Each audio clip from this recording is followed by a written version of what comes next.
voglio leggervi il giornale che c'è scritto oggi, però l'ho fatto uscire ieri, Libertà, anche perché in questa maniera trovate due contributi. Il mio è quello che io rappresento in questa maniera, il mio è il vostro carissimo amico Antonino Magri, che logicamente, essendo sabato, lui che è il ristoratore, logicamente non poteva lasciare. È intitolato "Nel Salone degli Specchi della provincia regionale di Messina, l'importante convegno". Il titolo: "Come si scrive in siciliano?". Sotto: "L'Associazione Siciliana Arte e Scienze stamani con poeti e scrittori per una comune ortografia". Lì sono le dolenti note. Oggi, con l'intensificarsi sempre più rapido delle comunicazioni sotto tutti gli aspetti, il problema della lingua sta diventando un vero problema.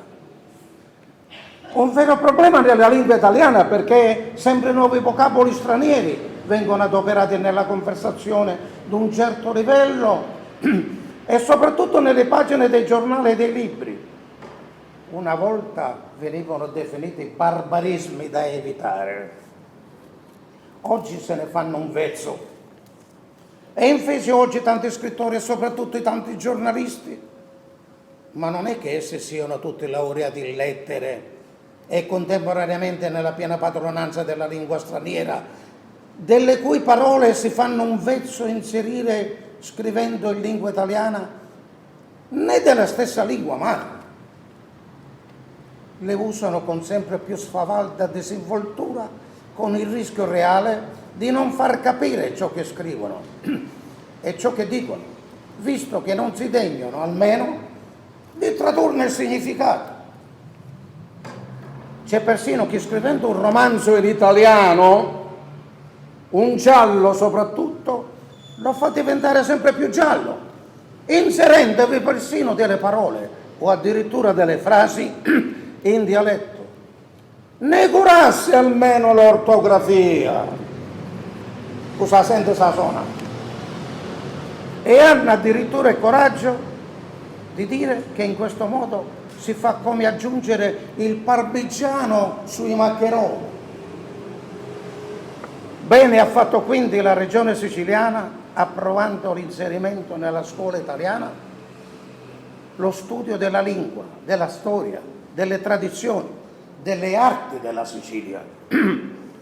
Ciò grazie soprattutto al nostro deputato, vorrei aggiungere mio nipote, onorevole Enzo Vinciullo. E quello sì che di lingua siciliana se ne intende, visto che nella sua classe, la mia, di cui egli era il migliore alunno quando era studente nel liceo scientifico Corbino a Siracusa, ebbe chi, assieme alla professoressa Iole Rizza Cannarella, che il nostro carissimo Camilleri conosce, prese l'iniziativa di far tradurre in endecasillabi italiani diversi sonetti della Martogliana Centona. E visto pure che, prima di fare approvare la proposta che fecero 30 anni addietro, senza riuscirvi gli onorevoli Ordile e Mattarella, egli, da assessore comunale di Siracusa, ha fatto pubblicare dal comune, che poi l'ha distribuito gratuitamente a chi ha promesso di studiare la lingua siciliana, la prima grammatica sistematica siciliana, la prima grammatica sistematica, come ho fatto la grammatica latina, dall'ortoepia all'ortografia, dal fonema al grafema, dall'analisi grammaticale alla logica, dal periodo anche all'antologia. E il sottoscritto ha corretto tutti quelli che ha inserito una ventina, lo vedete nella grammatica, come si dovrebbe scrivere quella parola, eccetera. all'analisi del periodo, all'antologia, addirittura alla storia dei mestieri che non ha fatto nessuno, perché è un doppio libro. Ci sono 30 mestieri illustrati da un altro mio alunno, Ciccio Nania, direttore di Tris, e a Catania si vede Tris, Francesco Nania, grande soprattutto chinista. Sono state realizzate da uno dei migliori chinisti, Francesco Nania, a loro volta descritto da altrettanti sonetti. Se il problema della lingua italiana d'oggi è già così problematico, quello della lingua siciliana lo diventa ancora di più. E lo diventa ancora di più perché, mentre ci furono quelli che nella questione della lingua italiana dissero che essa era la lingua toscana, e quel buon uomo di Alessandro Manzoni andò a lavare i panni in Arno facendo parlare tosco i milanesi, i comaschi, i bergamaschi come Renzo e Lucia, ci furono quelli che più opportunamente dissero che la lingua italiana è il prodotto dei migliori scrittori italiani, a qualsiasi regione appartengono. E vedi caso che i migliori scrittori furono i siciliani, come Giovanni Verga, come Luigi Capuana e via di seguito. Il problema della lingua siciliana diventa ancora più problematico perché ci sono quelli che, pur se cattedratici, osano e usano asserire che si scrive come si passa.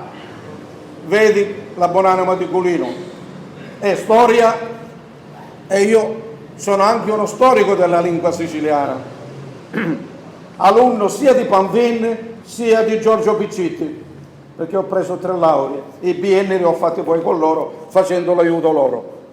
E vedi caso, questo l'abbiamo detto, il problema della lingua diventa più problematico perché ci sono quelli che, pur se cattedratici, osano e usano asserire che si scrive come si parla, non tenendo presente che, ad esempio, un milanese o un veneto o lo stesso fiorentino, non diciamo un romano o un napoletano, hanno una pronunzia molto diversa tra di loro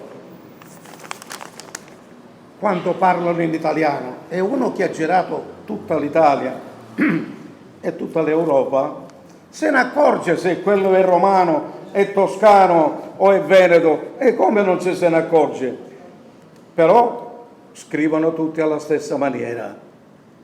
Ecco, la coinè quantomeno ortografica, se non linguistica. Noi siamo qui, carissimi amici tutti quanti, anche se vi conosco in questo momento, siamo soprattutto per poter fare, eliminando i nostri personali punti di vista, il nostro egoismo, eliminando anche quello a cominciare da me, purché si arrivi a una coinè ortografica.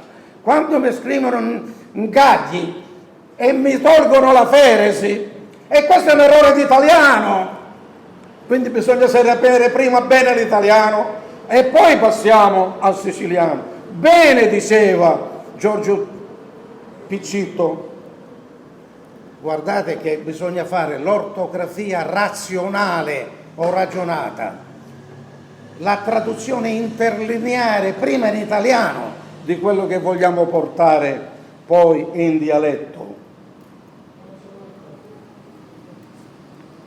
Bene ha fatto pertanto la Benemerita Messinese Associazione Siciliana Arte e Scienza, presieduta dalla professoressa Flavia Vizzari, spero che abbia scritto giusto, Vizzari, a invitare a convegno presso la Sala degli Specchi della provincia regionale di Messina, in Corso Cavour, a invitare, dicevo, stamani i poeti e gli scrittori siciliani che hanno a cuore la lingua parlata in modo diverso in tutta la Sicilia, abbia un unico modo di scriverla correttamente.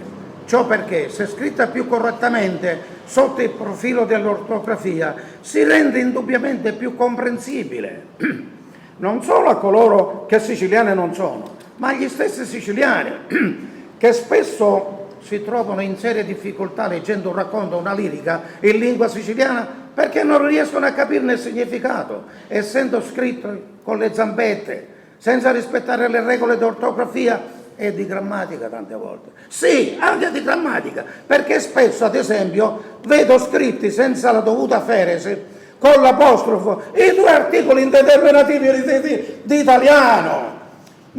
Si dimenticano di mettere la feresi e ci mettono l'apostrofo a uno e uno, perché pensano che la lingua siciliana, la poesia siciliana sia popolare, degli analfabeti. No! Il mio maestro Panfini, Bruno Panfini, l'ultimo libro, 1989, i poeti italiani della corte di Federico II, i poeti italiani.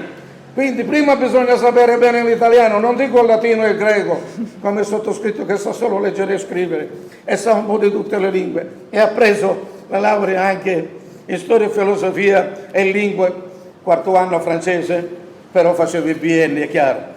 Perché mentre aiutavo Enzo Macanudo storia dell'arte, perché il mio mestiere è critico d'arte e la mia pagina è solo critica, parlare della costruzione, ecco, salto a questo punto, quando il presidente del centro studi di lingua siciliana di Catania, presieduto dal noto poeta Antonino Magri, inserito nella mia grammatica sistematica, dove è detto uno dei più apprezzati poeti siciliani d'oggi, è il migliore, forse, poeta dal punto di vista ortografico. Oh, ma che dobbiamo andare a imparare da uno che fa il ristoratore, tanti che sono anche professori di lettere straniere e italiane e classiche, sarebbe il colmo. Mettiamoci a studiare, soprattutto mettiamoci a studiare tutti insieme, ragazzi miei di qualsiasi età. Oh, io finché vivo sono giovane, non scherziamo. Io ho 41 anni, però da buon musicista ne ho chiesto il bis e gliel'ho dato con abbondanza. Io ne ho 82. Portati egregiamente. Parlare della costruzione di una Koiné, dice lui, comincia il messaggio, quindi non è più il mio contributo che sinteticamente ve l'ho presentato, è il messaggio di Antonino Magri. Parlare della costruzione di una Koiné regionale ha senso? Direi proprio di no, poiché il lavoro di insigni studiosi odierni che hanno formulato e diffuso per circa mezzo secolo le loro teorie di Koiné non ha portato a tutt'oggi i risultati da loro sperati. Infatti gli scrittori e i poeti dialettali continuano a preferire la loro libertà espressiva piuttosto che uniformare la scrittura in un linguaggio artificiale e artificioso che nulla ha a che vedere con la lingua parlata e tramandata dai padri, spesso ignoranti i padri come i figli. Ma forse l'insuccesso del consolidamento di una Koiné non è dovuto solo alla libertà di poeti e scrittori, sulla scelta del loro registro espressivo o sulla consapevolezza della inutilità di un linguaggio costruito e naturale. Direi piuttosto che l'atteggiamento niente affatto umile della maggior parte di questi studiosi dinanzi a un tema di tale proporzione e delicatezza è stato determinante. Infatti, anziché incontrarsi in un dibattito democratico e costruttivo come quello che stiamo cercando di fare noi, con spirito di reciproca collaborazione nella ricerca di un comune denominatore, questi studiosi hanno sicilianamente deciso di mettersi in cattedra, spesso senza averne titolo, spacciando le loro convinzioni per verità assolute e pontificando se stessi come unici detentori di tali verità. Questo atteggiamento ha creato diverse correnti di pensiero, con vari gruppi di sostenitori in antitesi sull'una o sull'altra tesi.